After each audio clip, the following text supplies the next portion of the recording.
Спряхме клиент от огромна грешка. Спестихме му 40 000 лева.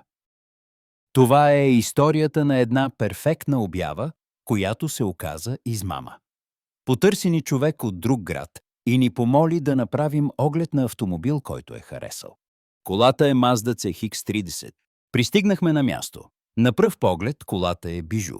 Продавачът след кратък разговор свали от цената с 1000 лева. Но след детайлен оглед започваха да излизат съмнителни забележки. Още при влизането в купето се видяха странни линии по тапицерията на тавана. Двигателя след запалване държеше високи обороти. Продължихме с външния оглед. От лявата страна всичко беше наред, но отдясно започнаха да излизат странни разминавания.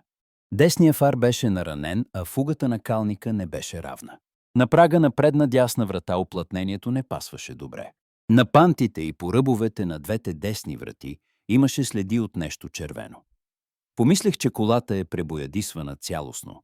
Между задна дясна врата и заден десен панел фугите отново не бяха равни. Колата отдолу нямаше ръжда. След първоначалния оглед проверката на автомобила продължи. Какво се оказа?